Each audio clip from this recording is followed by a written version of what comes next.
Mic check, mic check, mic check. Big up, big up, big up. All right. Big up, everyone. Welcome to Black Man Broadcast, the show that is for the Black community to progress. There's a space we have every Friday just for simple discussions and to find solutions. Welcome to Black Man Broadcast. I shall find. Have I opened? Let me check. I've actually opened the latest version. You know what? Have I even posted the link? Let me put that in the thing. Hold on. Let's do that. Copy. Let's find the latest, shall we? There we go. I think I found it. 200. Yeah, so we're on the 284 episode. That's 284 attempts at trying to form solutions in the Black community.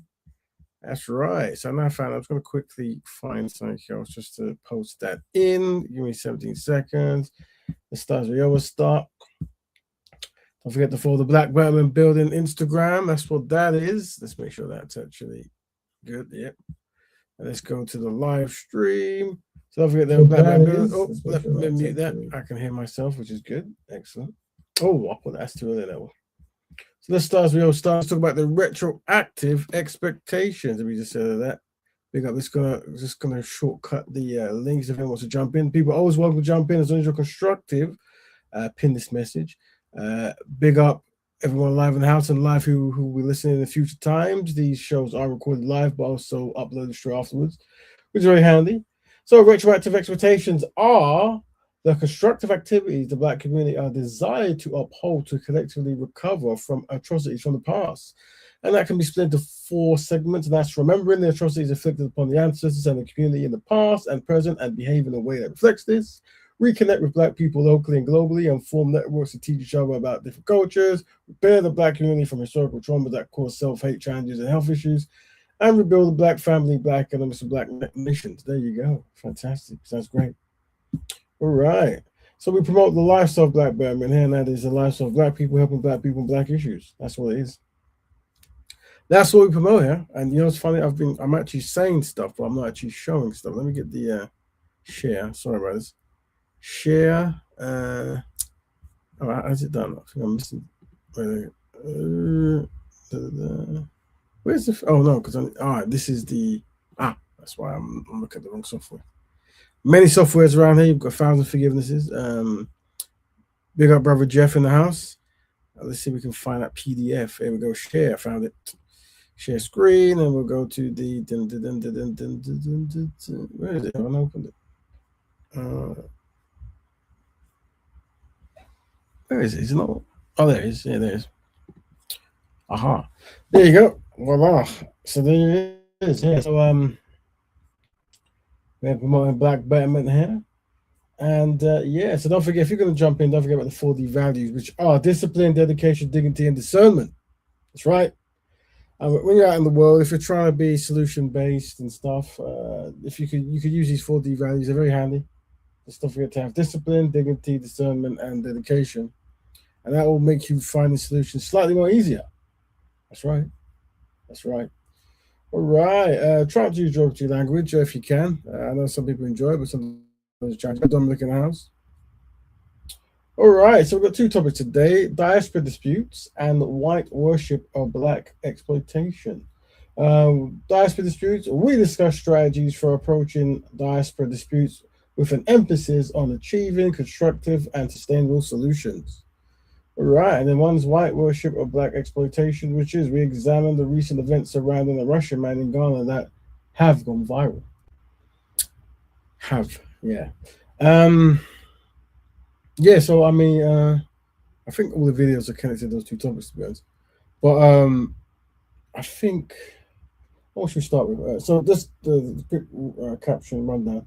I've seen some videos of, I think, a Russian man with the new glasses that take pictures or to take videos, and I think he's trying to document secretly him either being intimate or being around women from Ghana, something like this. And it's obviously caused upset because of privacy, but also the sheer disrespect of what he was doing. But also, I think people reflecting upon how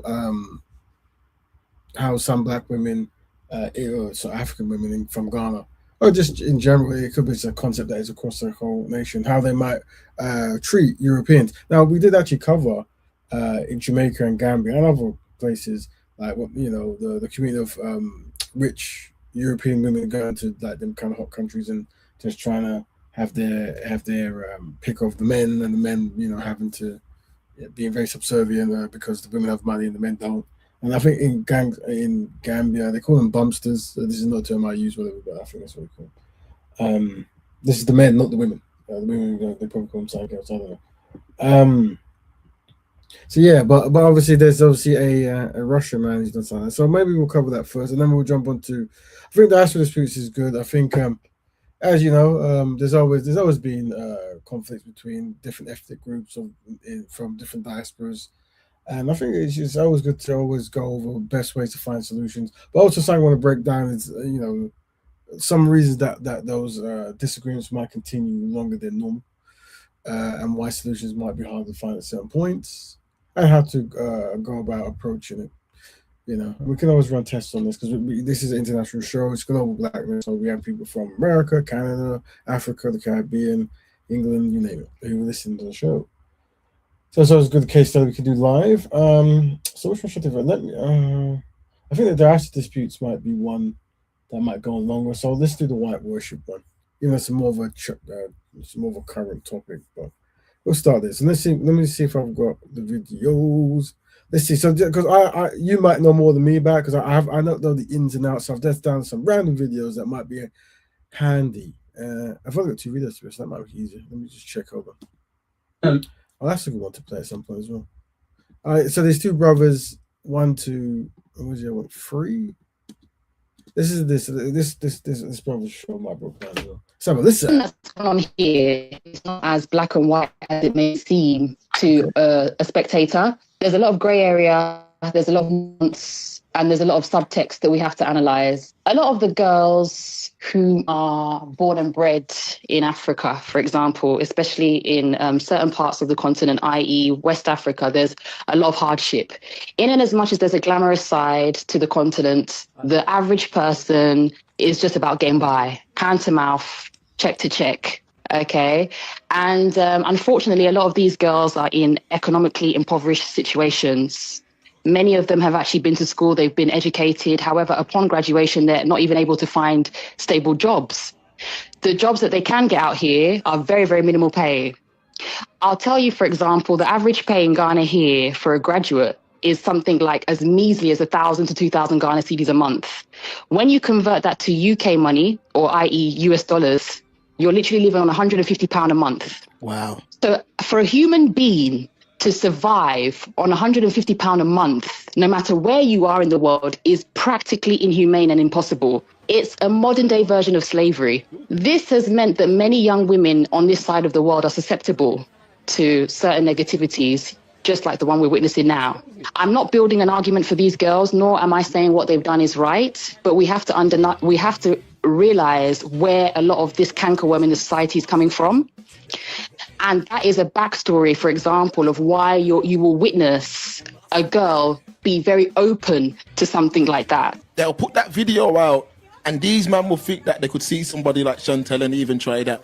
And it wouldn't run. Mark, there's a girl in the video, right? She and her friend are from abroad. One was a Canadian girl. One was, I think, a Ghanaian British girl like myself, okay?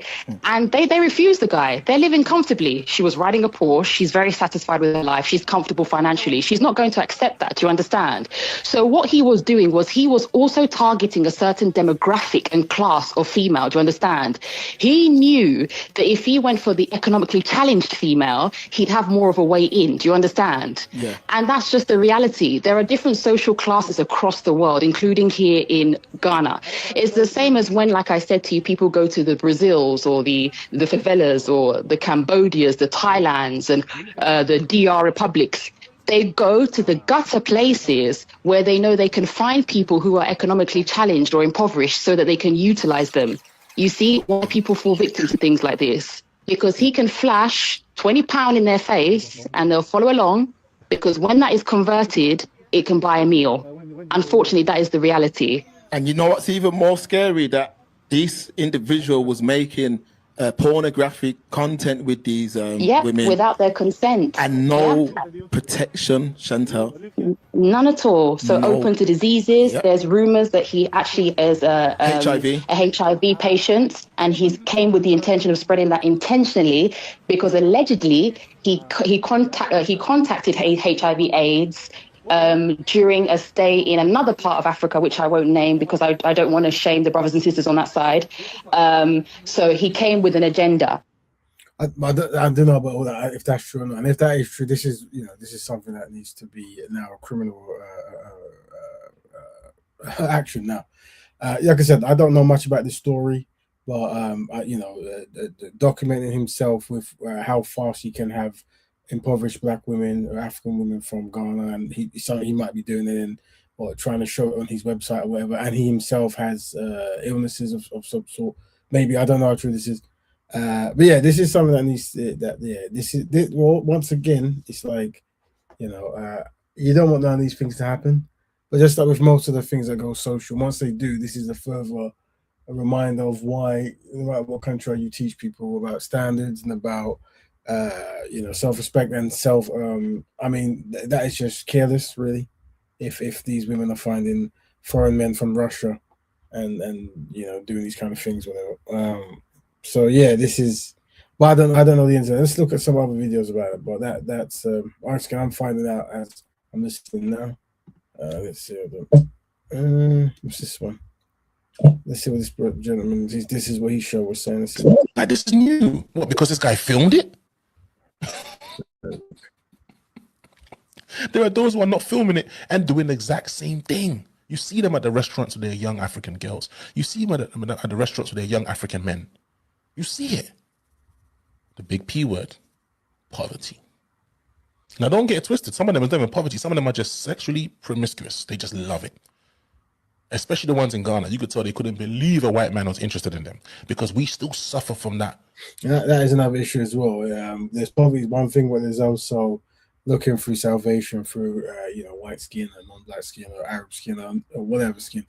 This is something that needs to be addressed if it is going on, and this is why we need black media and African media and stuff to really just try to, set aside some cultural pride and also warning and awareness, because obviously this is not ending up how these women want. This is not the best outcome. I don't want to get into it, man, but I'm just gonna say it. We still suffer from that colonialist smear, that smudge that was left on our nation and imprinted in our minds. We still suffer from it, where we see white and we go crazy. Not all, but a lot still suffer from it. I won't say all, because Ghana is still, there are a lot of proud Ghanaians who don't give two Fs if you're white, if you're Indian, whatever. You can go and fuck yourself if you're a bad person. But there's those who they think whites can never do wrong, and they just love when they see white people. They go crazy. In one of the videos of the girls in Ghana with this Russian guy, she chased him and tried to bullshit him, tried to bullshit this man, and said, "Oh, you look like one of my friends. That's why I chased you." Good, thank you. Yeah, you look like one of my friends. That's why I you look very good. Because that was her way of breaking the ice, to get with a man who she assumed has money because he's white. People equate white skin with wealth, success, godlikeness, because of Jesus Christ, this white guy that's plastered all across Ghana as the savior of us when he's a white guy. And we know what white people came and done in Africa, but we still believe that this man's going to be our savior, when we know, if we do our history, he wasn't white in the first place. so there's this false image that you think is going to save you when it says, "Thou shalt not worship false idols," but we still do it. These people still go to church and see a dead man on a cross and say, "That's my savior," when he looked nothing like that. So it's a false image. So you were doing paganistic rituals. "Thou shalt not worship false idols." But the imprint is so deep, is so deeply ingrained, that they associate the average white guy with that dead man on the cross. Yeah. So these challenges have been around from day, and this is why we have the Black Bama broadcast, you see, because you need some kind of consistent media to have some kind of like self-reflection, self-pride, a recognition of history and how history impacts people today. But also the reality of living in hardship and consistently living in hardship is going to lessen your chance of trying to be like in a small percentage collectively progressive. So you're thinking, how can I get myself out easily and quickly, immediately, and that leaves yourself up to easier exploitation, as I suspect this Russian man was doing. Don't know much about him. I did see some video, don't know how true it was, where they're trying to say they want to get him extradited from Russia or something like this. Don't know, because you see videos, you don't know if it's like true stuff or whatever. So yeah, this is that. This is a slightly related video. Well, it's more so. I thought Umar talked to Umar posted it. Let's see if it's slightly connected. When I went, We'll play that one next as well. That's a good one. Where's that one? Is it this one? I'm going to connect those together. I've got another one I have to play, so I'll play it afterwards. Hold on. This was I don't know what this one's about, but it's talking. And I want to use this opportunity to beg some of the NGOs working with women in Kenya, Burundi, and other countries in East Africa. Please talk to the young girls there.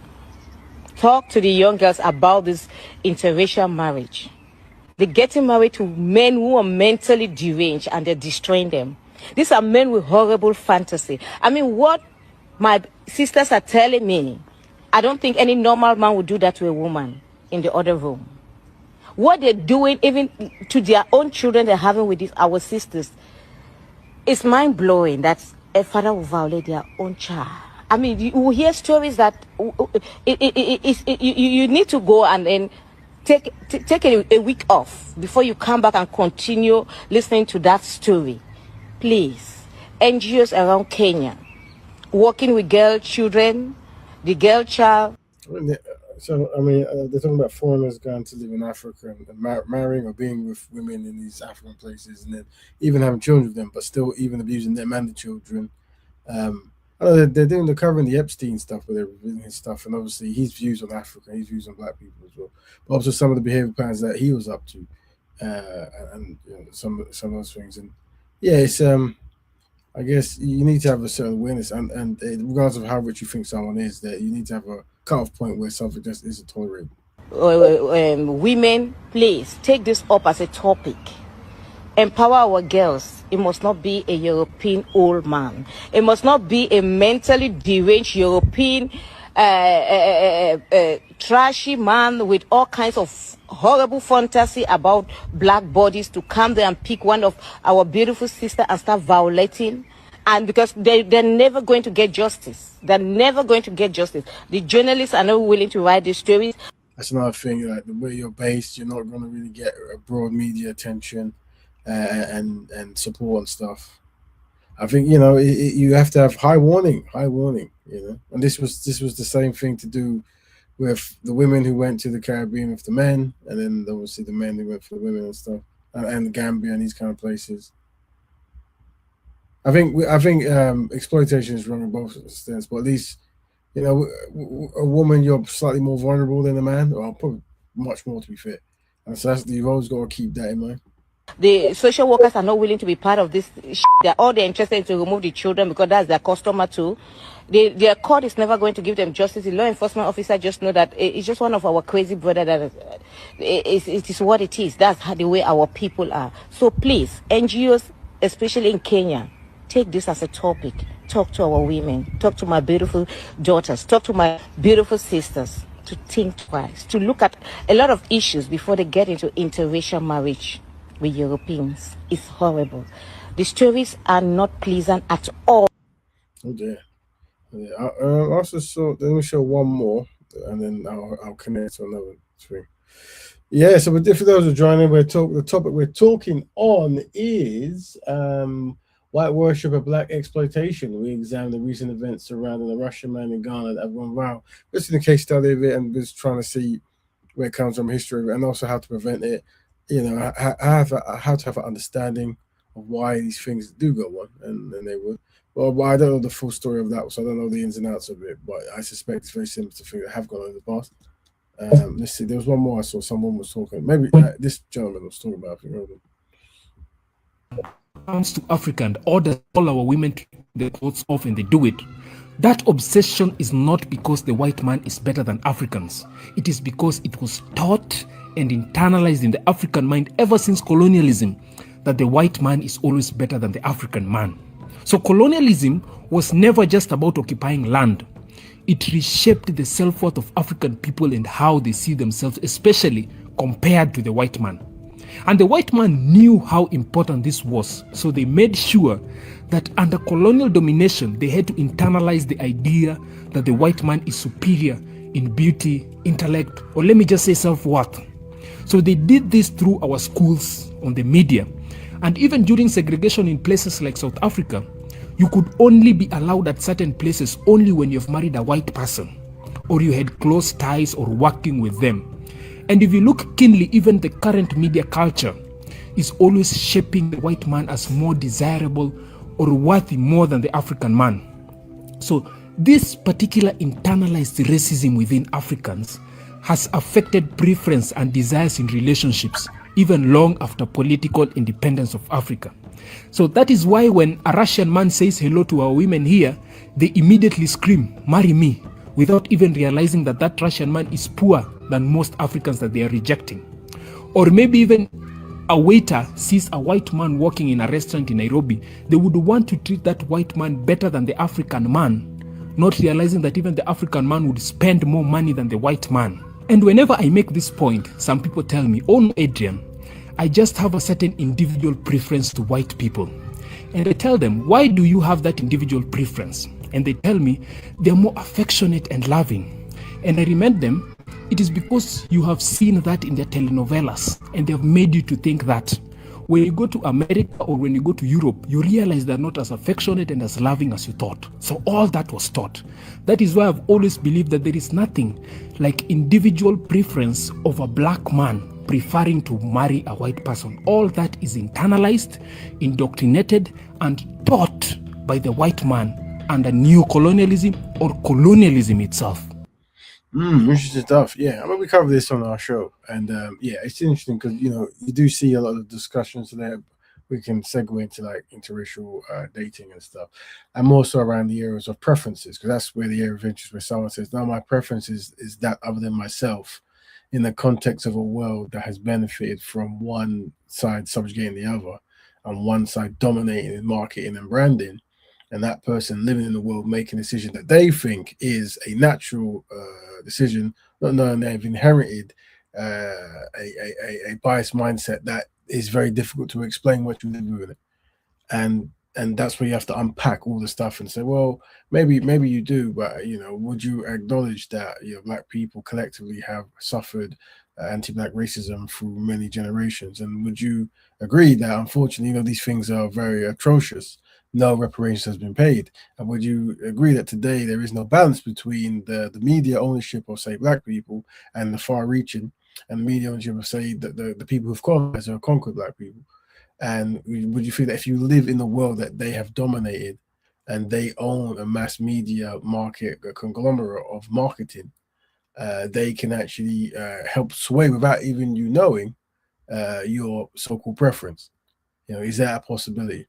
Usually I talk to people from Speakers Corner and these kind of places where, and I'm not saying this is right or wrong, but they'll talk about aliens, they're beautiful, the aliens, they'll talk about chemtrails, that's very cool. They're talking about advanced technology that was 2 million years old, but hidden, and wonderful stuff that I'm sure is very true, yes.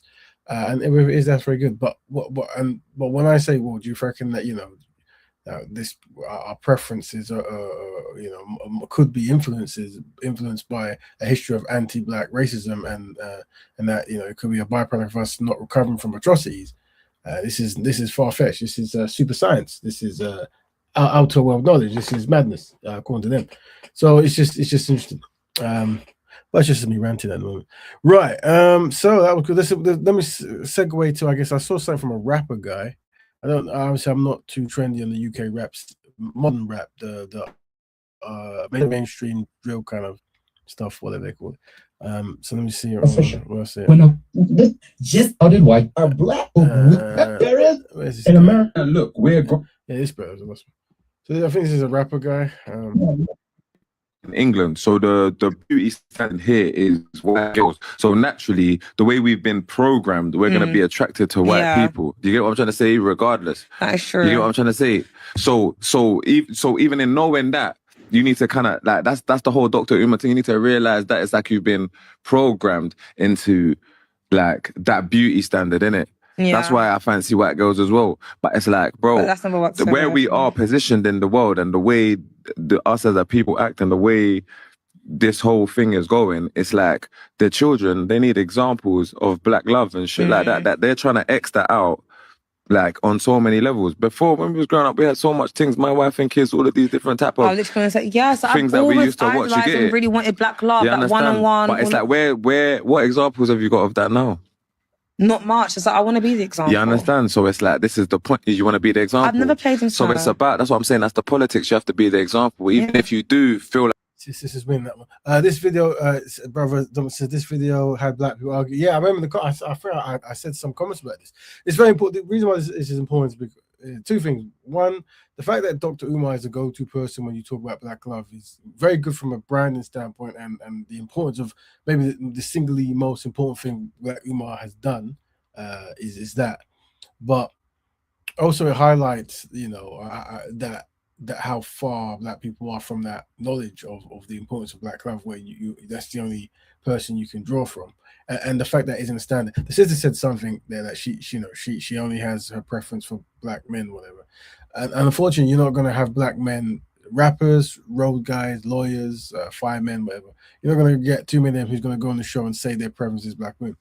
And this is why I say that, you know, there. So even though we're witnessing obviously poor black women doing jumping for white men, you're gonna, once you get black women in certain kind of spaces, it reverses. But then at the same token, black men in these kind of spaces, these more like self-supporting spaces or high economic spaces, whatever, those black men are still operating under kind of like you know, universal kumbayarism kind of philosophies and stuff like that. And the concept of black love is almost like alien or revolutionary mad or something.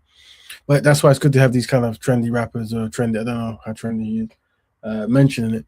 You know, there'll be a time where it was a thing that you should all be mentioning, but it's good. It'll be good if we can like use that as a campaign and spread out there, to have that discussion. Is black love important? And, you know, and also once again, you always tie into, as much as you might want to marry the daughters of white men, which is fine, whatever, always ask if they support reparations and see their response. And what you're demonstrating is that other community groups are trained in how to look as a collective and how to make sure to do not do activities that undermine the collective. While unfortunately, black people, black men, and black women, in some cases, we're seeing in Africa and stuff, they're more individualistic kind of standpoint. And we understand that, and maybe that we can segue that into saying that, you know, this might be another version of fight or flight, or just having very little, where you can't even envision the concept of collective betterment because you're so busy trying to do for self. All this kind of stuff. Really interesting topic. There you go. So that was let me get rid of that was a very good one. Half an hour we've done that. Don't forget, tell a friend we're live. You're always welcome to jump in if you want to say something constructive or have a back and forth, or disagree, or have a kind of meeting. We're going to jump into the next topic now. I'm trying. How do I get rid of this stuff, man? Remove. There you go. So we just covered the white worship of black. Let me just view by read. There you go. Yeah, we were talking about white worship of black exploitation. We're looking at a Russian guy in Ghana. We'll try to follow that. That's like last week. We're also trying to follow we probably want to cover the Epstein thing as well, like black people on that list and stuff. I know they're trying to pin something on Naomi Campbell. I don't know if she done something wrong, then she has to pay. I'm not saying that, but apparently, you know, now they've got, I think, the Prince of or the ex-Prince of England or whatever. He's being arrested or something like that. So yeah, a lot of things going on, it seems, more so in England than other places. But yeah, that might be a thing to cover as well. That whole Epstein file, and also, you know, how people like him view black people, and there's similar behavior between him and this Russian man who's going into Ghana and do whatever he's doing. So yeah, that'd be good.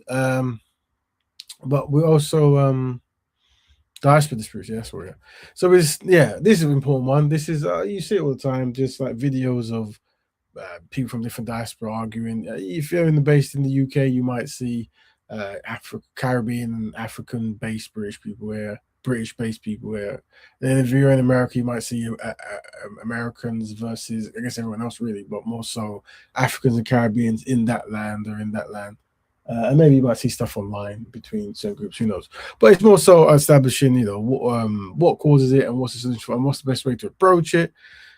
So let's see some videos that might highlight it, so, and see if we can find, you know, good ways. Let's see. Let's see. Let's see. Not that one. Let's see if I can find a good one to start with.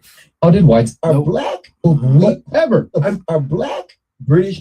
This is black British one. This might be a good one. British people slow. Americans, they don't know where they're from, you know. African. All right, so that's another thing. So I'll stop right here. So telling someone they don't know where they're from. I've seen this sometimes on some things, right? This is very, very bold that you don't know where you're from. And so usually, let me see if I can break down from what they're trying to say. I think what these particular are trying to say is you're asking African American where they're from in Africa, as in a descendant connection through the transatlantic slave trade, and they don't know. It's a very peculiar question to ask, especially if you understand history, and that's what I suspect they mean. But once again, these type of Black British based people, I don't know how educated they are in general to even ask that kind of question. And this gentleman here, he's got very lazy eyes. Maybe he's tired that he's been spoken. I hope he has been spoken, but I hope it doesn't influence his question. Let's see. Hold on. Americans really do not embrace their culture, and it's very, very worrying. So I suspect when he says they don't embrace the culture, I think what he's doing is probably disregarding African American culture, which is a very influential world culture and so worldly that you might not even know you're in it because you don't even recognize it as world culture. It's so big. And then I assume he's because they don't maybe do a particular African culture, they don't know. I'm assuming, I could be wrong, but I'm just saying the arguments that I'm aware of. Bro, you have a do-rag on. That's literally Black American culture. Sis, you got this gentleman's UK accent. Baby hairs. That's Black American Josephine Baker culture. Is y'all slow? Black Americans have no culture when y'all literally are our culture. Every singer, black and white, Dale, Amy Winehouse, are inspired by Black American singers. All y'all actors come to America to act like us. I ain't going to the movie, but they is. Y'all terrible British rappers, all from our culture. I really despise these people. I'm telling y'all. So interesting. So I saw that video. We can unpack that again. So yeah. So I mean, that's a very short video. I thought they might unpack it more. Maybe these guys just ranting, venting, I should say. Really. All right. Cool. So yeah. So things like that. And so once again, when you start a conversation where you tell someone who they are, what they are, that you're always gonna lend for a clap back or a punching down or a reevaluation of what you said. So just know that. Do not walk up to, if you're not from America, you want to research history of America. First of all, you want to kind of be aware of. I think if you were to like collect all the mouth people fighting for global liberation of Black people, the majority is African American when it comes to the scholars and stuff. Wikipedia will tell you that. Yeah. So understanding this before you speak is important because. Another thing of homing in on challenged people to represent a great collective is also a problem as well that I suspect some people are going to do in here. Let's look at some more videos here. This is see so I can get a better kind of case study going. Where's the other one? Let's see. There is ever. How did white? When I what? Just looking for it. When I how did our black whatever? There is no in America. I think I saw this one as well. This was in America as well, I think.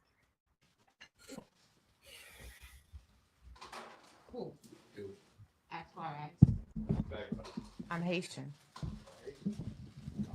Why? Where you from? What's your background? You American? Dirty Black American? Wait, what? Huh? What? Wait, what'd you American? say? Black American? What? No. Hold on. You said dirty Black American. You heard that? You just asked me what I said. I did. Why you? So I don't know if there's like these people that are driving the joke about this, but I don't know why you would be from one Black ethnic group and then refer to another Black ethnic group as anything derogative. It doesn't make sense. Like, and even if you have experiences on a personal level with certain people from a certain ethnic group, I don't know why you would do that, especially on a camera. That's what I'm thinking. Is this like trolling or? And we're gonna remind me. I've actually did a diagram which I need to show because I know I forget things. So let me make a note. Show the diagram. But yeah, it is very peculiar behavior from the Asian sister. And this is not the first Haitian woman I've seen with this type of show, because I think there was another lady or two others who were saying similar things. So this is a behavioral thing that needs to be addressed. Say that because that's what y'all are. Dirty black American. She just said that? I did. A dirty black American. So for someone to have this kind of confidence on a show, especially in the land of the people she's mistreating, on a show that I suspect most of them are probably from that background, and then say it casually like it's accepted. Well, unless this is the modern age of trolling, which is we're going to kick to that kind of trolling thing. But I suspect she's very comfortable. I think this is why you're getting a kickback from the African American community, because I think this is like unacceptable behavior. I think they're going to try to limit these kind of outbreaks. I sure did, because that's what y'all are. Just chill out on that dirty black American comment. That's all. Like, I'm sorry. You really took offense to that. I apologize. anybody would take offense to that. I'm sorry. I apologize. I didn't. Why you said that though? Why you? I'm saying, why would you even fix your lips to say that though? I'm confused. Because that's just my experience. Like, Evening, no face. So you're playing this video that the woman has got some issues, and we're looking at this as a case study to see diaspora disputes, and obviously the internet is a good way because people just say what they want on the internet, but it's trying to find out, I guess, what motivates, but also the solution to stuff, and how to approach solution-based disagreements.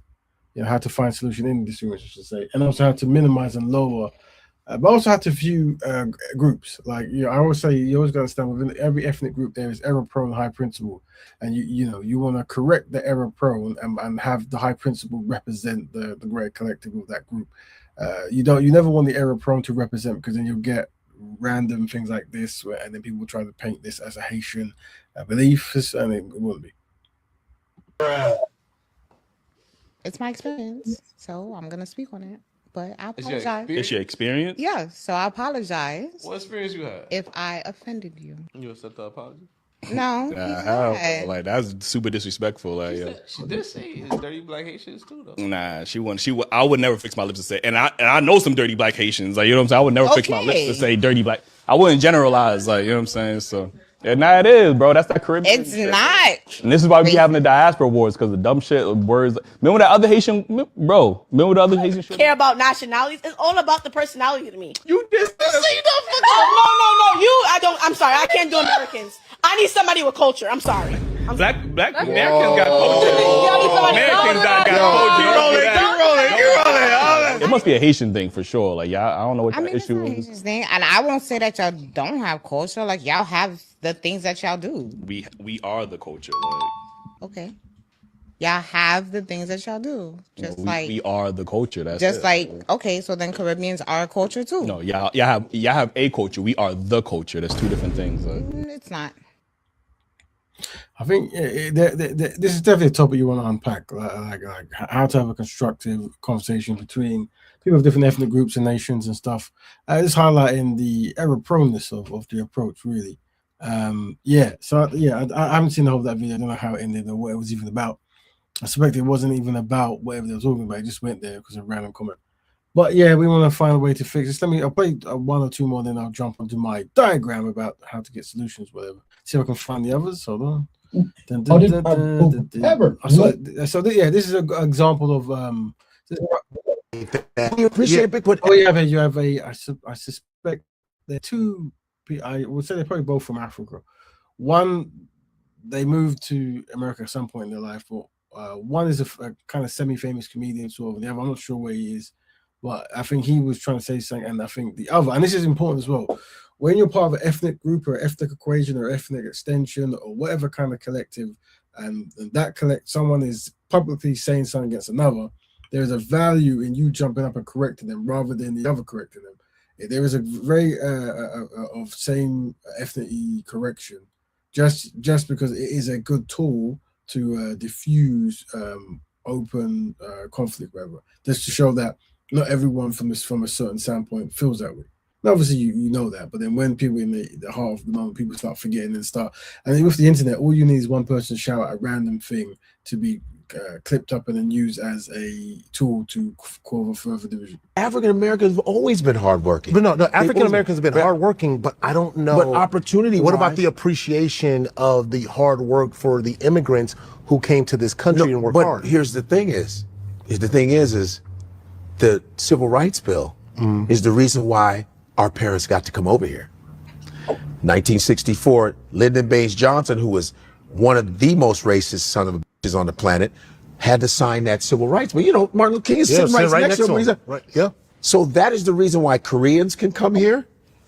Koreans, Indians, Arabs, Nigerians. It's because of the Civil Rights Bill. It's because of African Americans, foundational black, coming in here, busting their ass, being treated like shit, being hung, lynched. Jim Crow, from slavery was Jim Crow, segregation, Reconstruction, being promised that they were going to get this, fighting every war. They've been, black people fought in every single war and still being disrespected, not being able to buy homes. You understand? Burning up of black towns. And people go, well, why ain't they saw a very important. Like I think we showed the video in the UK. There was obviously Robin Walker, very important author here, and the gentleman who had a show, and I think he asked a similar question about working hard in Africa, and then he had to correct using similar tools and words of how to correct. Like that is not you're not thinking that the way you're processing that information isn't correct, and it's gonna go down a very destructive path, and highlighting that the opposite is true in your analysis.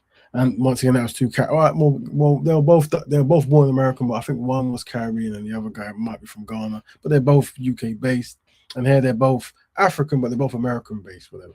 So that's important. So big up to the brother there. Just trying to highlight. I think what you have to understand is when it comes to diaspora wars, a lot of this is a domino effect. So there's a domino that hits another domino, hits another domino. So sometimes you have to go through each domino just to actually unpack it, just to understand that where kind of the confusion comes from. Opportunities. There were black Wall Streets. There were black banks, black hospitals, and they came and burned it. Black excellence. Black excellence. They came and burned it because a white woman said somebody raped them, and they never did because a white woman lied. And I segue there, we were talking about Europeans entering spaces and access to the daughters of white women, and how historically has been very costly for big businesses and communities that's been bombed. I mean, everything seems to be connected with it, but that's why you need a code, and that's why consistency is important. But you're not going to achieve that if you have civil war amongst black people, but we're going to unpack the solutions for that. So this whole myth of African Americans not seeing opportunity, they did see opportunity, but yeah, and that's another thing. Like recognizing that there's a different behavioral treatment between the indigenous people of the American land and Africans who have raised money and Caribbeans who have raised money and moved to a certain place with a certain mindset. And I think we've also highlighted that there is a division amongst African Americans where you have a smaller working class who are more consistent when it comes to their education and their achievements and ownership, and then those who are more in poverty. Just like when we saw the video of them in Africa, the European man went to the poverty person at the poverty places because he knew that exploit would be easier there. So these are the certain things you have to understand. But either way, African Americans, like elite class, is much higher than any kind of other black collective group because of where they're based and how long they've been doing stuff and how organized they've been historically. And all that good stuff there. So you have to understand some of this before you start talking. And also sometimes we talk, you go think, why am I saying this? Once I finish saying this, what was the goal of this conversation? That's the important. So every time I speak is from a black betterment standpoint, my goal is to try to find a solution for betterment of black people collectively. And sometimes I have to go through each domino piece to make that make sense, because you can't just go from start to end. So I think if you're going to talk about these kind of topics that might cause high anxiety, think, what is the end goal? How can I achieve it?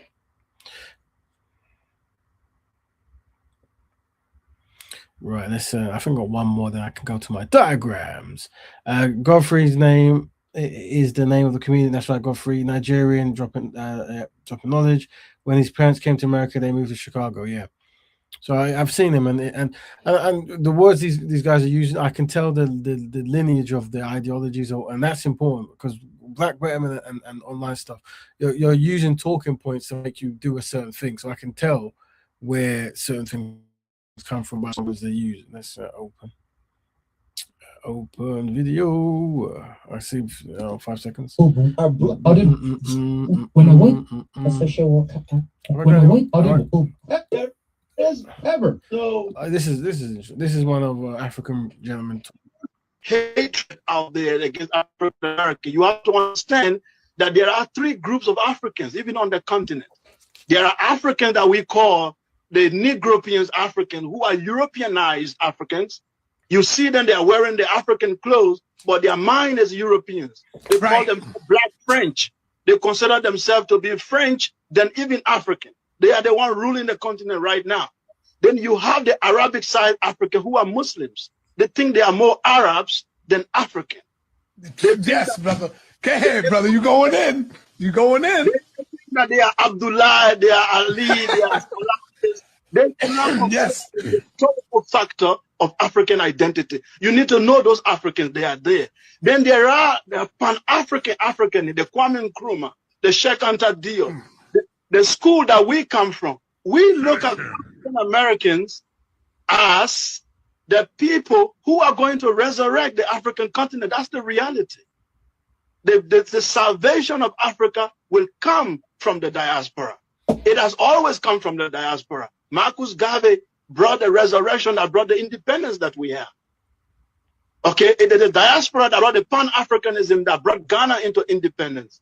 It has always come from the diaspora. So those who say that Africans hate the diaspora, maybe they are speaking to the Negropeans. Interesting. I think there's one more, then I'm going to go to a diagram. So that gentleman's talking about, he's broken it down to people with European mindsets, people with Arab mindsets, and people with African, Pan-African mindsets.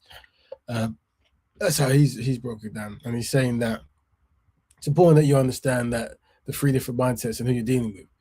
And I think I can agree when it comes to when you want to do any kind of black Burman work or anything, it's making sure that you're synchronizing with those who have similar kind of thought patterns. Because if you start going through people who are self-deprecating, self-sabotaging, whatever project you do, they will do that. And you can tell them a mile off. You can kind of tell them a mile off. I think there's one more.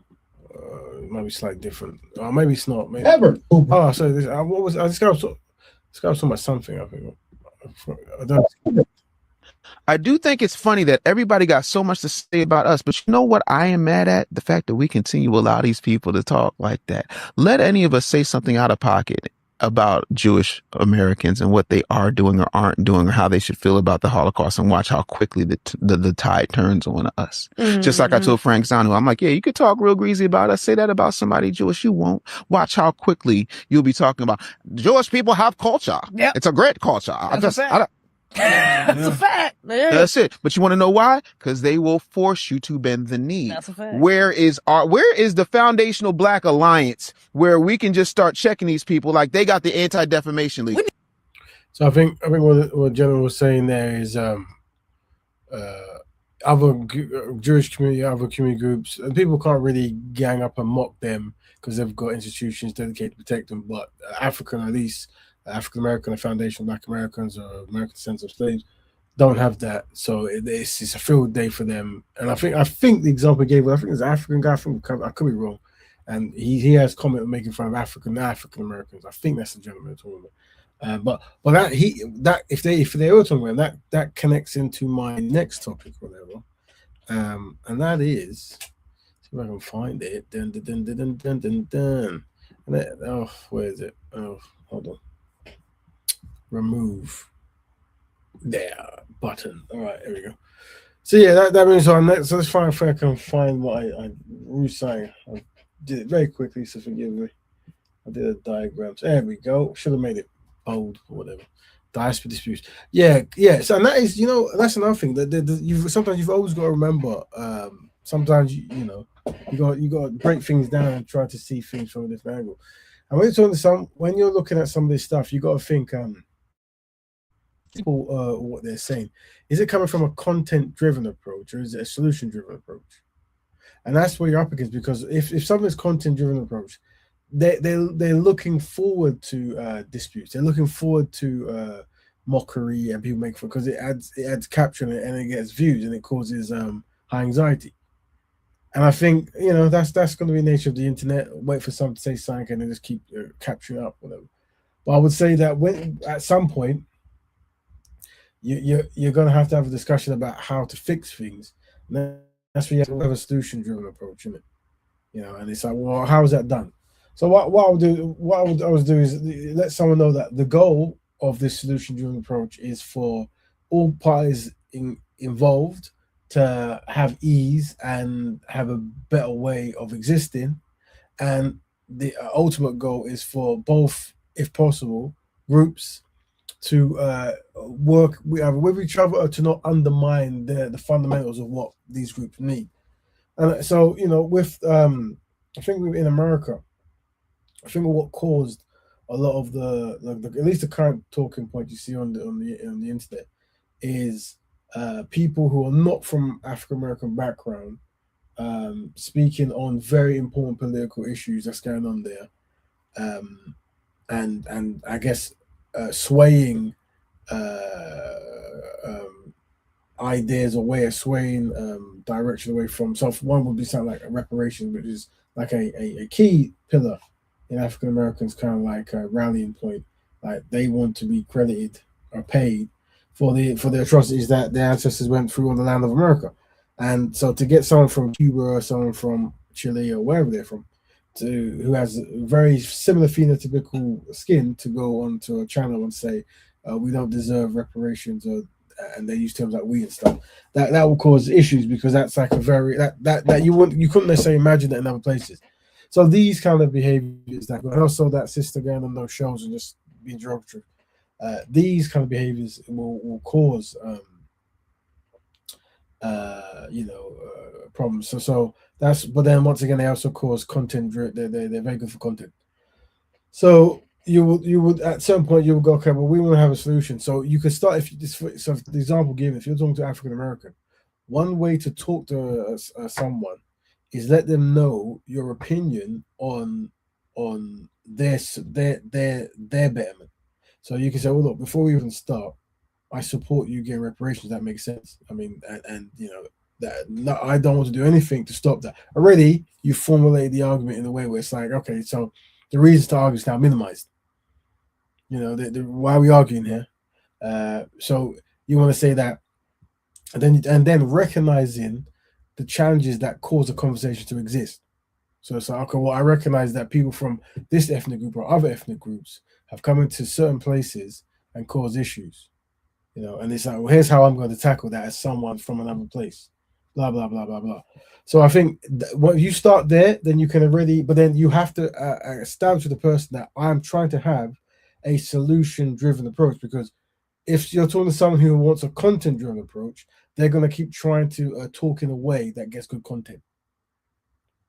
So you go like, guys, just is this a solution-based conversation or content-based? So because if it's solution, I've got plenty. If it's content, then you can just take a derogatory term and just run with it, really. But generally, here's what it is. So this is the approach I would have. But listening and understanding, and this is there's always going to be, even in the UK, there's African, Caribbean. I see I was on TikTok and some woman was talking about maybe I should actually, because I should approach it to actually talk about it. I think she was talking about Africans claiming to be Jamaican or something like that, or my memory is very bad now, but it was some conflict between Africans identifying as Jamaican and doing something. Maybe it had to do with carnival, I don't know. Maybe to do with bashment, I can't remember. It was something like this. But yeah, it was going down the path of a small civil unrest between diaspora or whatever. So, and also the importance of recognizing the unique individual ethnic groups that make up the Black Great Collective, and respecting each one as their own unique thing, but how they can come together as one great, because ultimately you are dealing with challenges that affect all. And this is the nature of anti-Black racism, right? Or anti-African sentiments or whatever. So this is the thing. This is how I would always approach. Then you're going to hear me do it when I'm on shows. I'll go like, just so you know, guys, what we're about to do, is this a content-driven approach or is this a solution-driven approach? Because if it's a content-driven approach, you can just give me a wet fish, I can slap everyone, and that's good content. You know, I can call everyone monkeys, whatever. That's good content. But if you actually want a solution, meaning you want black people to recover from past atrocities, then let's start with the actual issues that's going on, and let's see where the domino effect is. So you're saying that these people are calling you ugly. Let's find out why that is, and let's try to correct them and make sure that doesn't happen again. You know. But you can always tell when someone is in a content mode, because as you're doing that, they get agitated, they're shouting, and they're going what, and their sense of reasoning doesn't really. I was on some brother's show the other day, maybe a couple months back, and I remember some sister was talking about. I mean, of course, she's talking a lot of stuff, but I was literally like trying to walk down a path of like, okay, let's find a solution. I realized she wasn't biting, so that made me think that this is content driven. And of course, you get a lot of money for that kind of stuff, right? But so that's always to be remembered. That's always to be remembered, right? So this is what I would say. Content find out that you want to do solution approach, but also something that we're going to show as well is to actually start bringing on people from different parts of the diaspora and finding out their how you know what's their feelings towards this topic of diaspora disputes. Is there a derogatory terms that people say that, you know, I think they were saying that there were certain terms that certain groups in Africa would have towards African Americans, and then Africans would say that Caribbeans and Africans would use terms like they say ABC, but actually it's ABS. I think African something scratching or something like that. So it's all these derogatory things.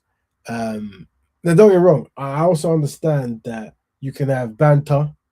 Yeah, in England, funny enough, there's actually a comedy show, a series, which is called Jamaica versus Africa, something like that. And basically, Jamaican, which is a very small island, Jamaican British as well, are having a battle comedy show against Africans, and they just brutalize each other. And you know that's all done. They're all friends, whatever it is, blah blah blah. So you can understand that, you know, you have content and you have people trying to be funny and all this kind of stuff. And that is what it is. But it's when things become vitriol, nasty, that's where we have to go, what's going on here? The content shows along talking points, not connecting solutions. Yeah, yes, right. Yeah, talking points. That's what it is. It's talking points. And sometimes you have to be really well trained to impact that. And the strategy I would give you is the same one of how you would say, you know, it's like when a tornado's coming, don't be a tree. Be grass, because a tree will get knocked over, a grass will just go with the flow and then come back.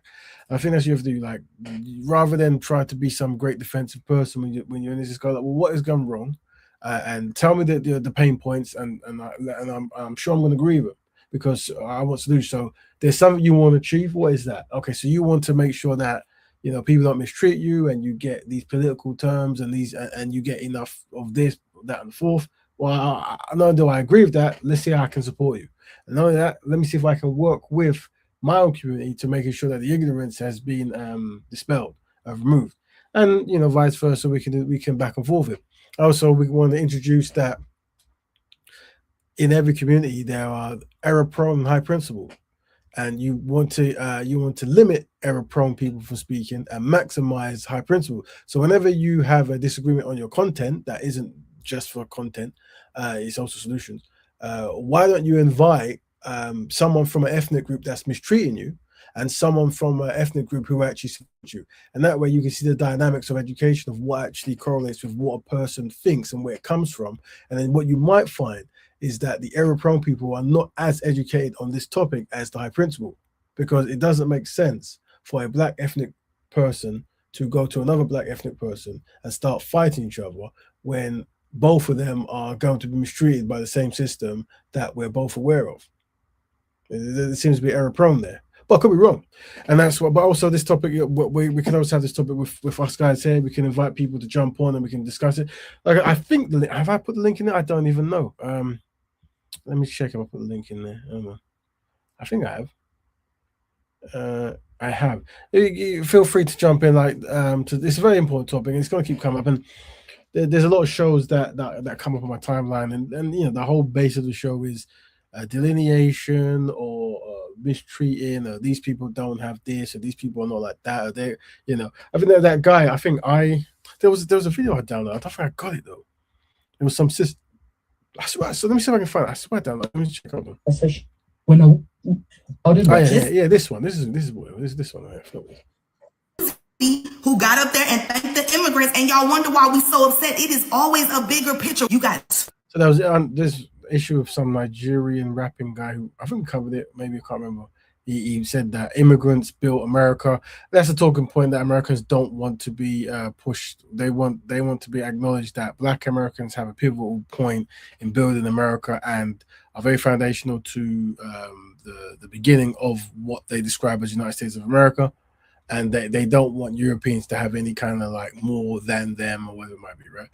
And they don't want to be pushed over by immigrants or even be tied into immigrants because they don't classify as immigrants. They classify it as American because they were here before and after the American project was done, and they are fundamental. And obviously, it was done on the backs of African Americans who didn't want to be there. So, as in, you know, they were mistreated in that way and that kind of stuff. But I think this is going to go on the cycles as well. two different examples of Africa. You got Mr. Beast and you got I Show Speed. Mr. Beast is like the #1 white YouTuber. I Show Speed is the #1 Black YouTuber.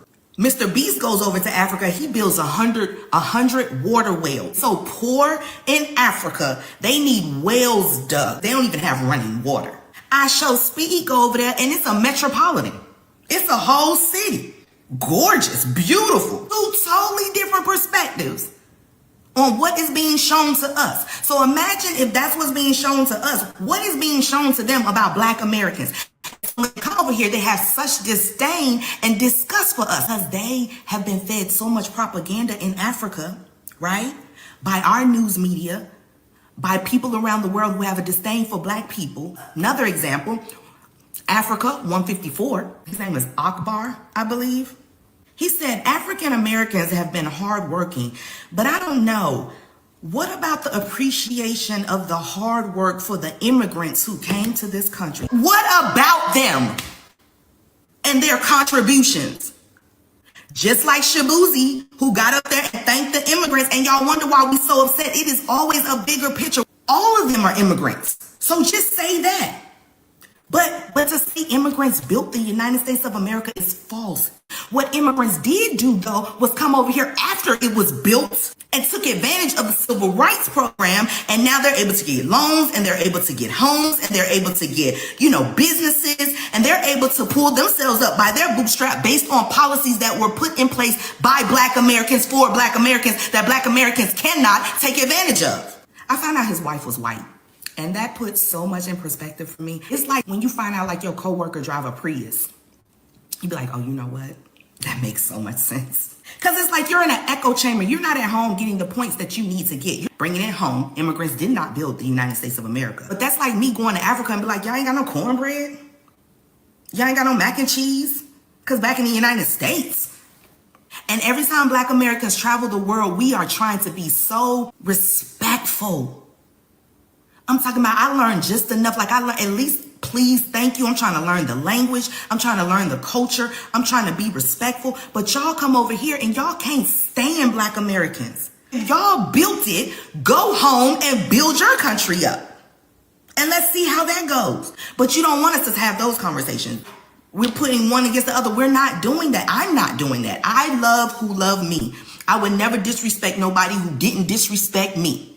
Essence did it. Shabuzi did it. This Akbar guy did it. Like y'all are so comfortable and you. I haven't heard this one, but there you go. So yeah, this is a very good conversation to have. It's definitely, it'd be good if you guys, if anyone want to point to this direction, they're welcome to have this space as a talking place. I think maybe, so I think I probably might need to go on TikTok and start streaming TikTok stuff enough, because I was on TikTok and it seems to be a better algorithms and all that kind of stuff. You can't say certain things apparently as well.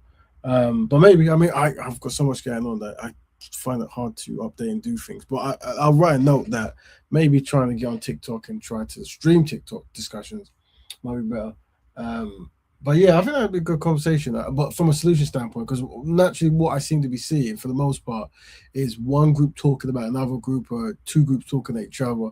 So it'd be good to find like a referee kind of, a solution-based referee kind of platform where the goal is to hear the disagreements miscommunications, and then offer solutions.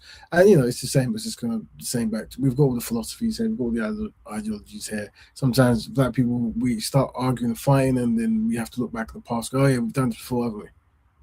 It's amazing how many things we've done before and we've seen the outcome, but people still repeat. And my goal is not to do that, so we can use this platform so we don't keep repeating stuff. But nevertheless, if there is kind of like any issues going on, we can always use these platforms to find solutions. What do you recommend? You recommend a good idea, family? Trying to get some of these diaspora discussions. Let's go with diaspora discussions. That's like a branding thing, isn't it? Here, that might be a good like segment. Look at that, diaspora discussions. I should work in marketing. Something like that, and just find solutions. Blah blah blah. And obviously, we've got certain frameworks we can push you to make solutions easier, like establishing before we talk. Is what we're doing content driven or solution driven? Because if it's content driven, we start attacking each other because that's going to get great content. All that good stuff. Let us know, family, what you think about that. Big up Jeff, big up No Face, big up African Goddess, big up Brother Dominic, big up everyone else who's live or will be live. Let us know what you feel. We've gone past an hour. I like I said, I usually talk waffle for about an hour, and then I allow people to jump in for them to speak or give their kind of analysis. We also allow people to come on and have their own kind of show. I've always suggested shows, but because I've got lots of things down in the week, it does get hard for me to actually really try to plan and expand and all that good stuff. So right now, this is just a place where black people can come to find solutions. But soon we'll try to expand it more. Like, for example, the diaspora discussion concept. We could have a show. And also maybe like trying to set up a TikTok kind of presence and maybe stream TikTok on the show or something like that. I don't know. That might be better. Who knows? I don't know. Because they've got like quite a better integration of TikTok talking stuff. But maybe I'm just chatting rubbish. Anyway, family, I'm going to go. But thank you guys. For those who are constructive, know that you're important, and for those who are not constructive, and know that you're loved by those who are constructive and those who are important. And don't forget, we promote Black Betterment here. But if you've got anything you want us to cover, let us know. This show is for the community. I'm merely the host. It is your show, and solutions is the goal. But I'm going to go now. I've got things to do. Unless someone jumps in, I'm going to end it out. We've gone past an hour, so we've done a good innings.